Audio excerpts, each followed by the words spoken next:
Winnie and Wilbur, Winnie's best friend, writer and author. Valerie Thomas and Corky Paul. Many years ago, Winnie the Witch was a very new witch. She had finished her lessons at the witch's school. She had a brand new broomstick, a big book of spells, and a sparkling new magic wand. And she had a beautiful black house in a forest. Winnie the Witch lived there happily for a while. But it was very quiet inside her lovely house, and Winnie began to feel lonely. Then she had a good idea. I'll ask my sisters to come and stay with me.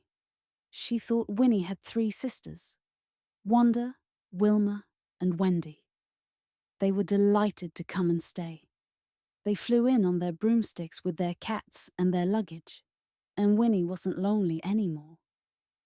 Winnie and her sisters had lots of fun, but sometimes they argued. Wanda cooked dinners that Winnie didn't like. Wilma sat in Winnie's favourite chair, and Wendy could be very bossy.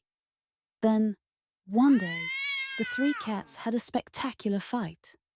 It was time for Winnie's sisters to leave. They gathered up their cats and flew home. It was lovely having my sisters to stay.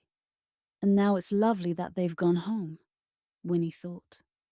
But after a while, Winnie was lonely again. I want someone to talk to, she said.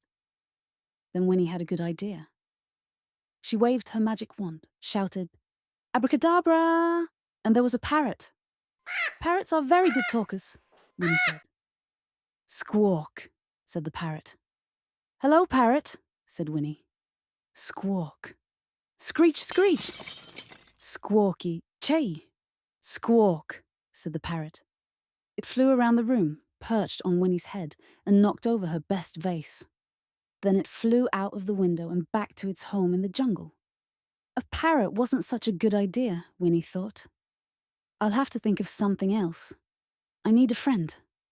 But what sort of friend? A giraffe? Winnie loved giraffes. No, too tall a cow. The milk would be handy. But cows are not a good idea inside a house. Then Winnie had a very good idea. I know what would make an interesting friend, she thought. She waved her magic wand, shouted, "Abracadabra!" And there was a beautiful little dragon. Winnie was delighted. "Hello, dragon," she said. "Whoosh!" went the dragon, and Winnie's curtains were on fire. "Oh no!" shouted Winnie. "I forgot that dragons breathe fire." She ran outside to get a bucket of water and tripped over something on the doorstep. "Blithering broomsticks!" shouted Winnie. "What did I fall over?" But there was nothing there.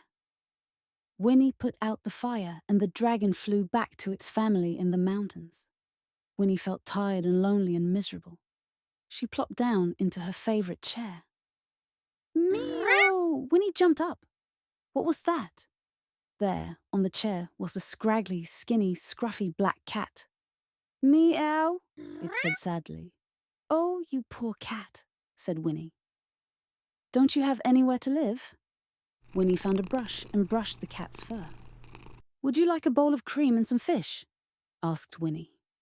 The cat finished the cream and fish in 13 seconds. It looked at Winnie. "Meow," it said. "Do you want some more?" asked Winnie. She filled up the bowls again.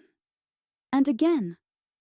"This will be a very good place to live," thought the cat. It licked out the bowls and jumped into Winnie's arms.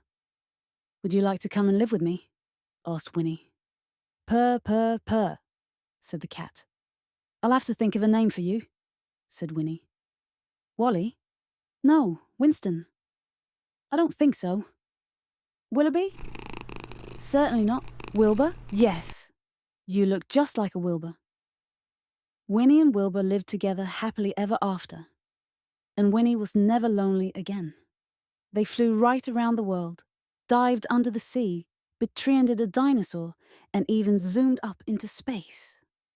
"I'm so glad you're my best friend, Wilbur," Winnie said. "Purr, purr, purr," said Wilbur.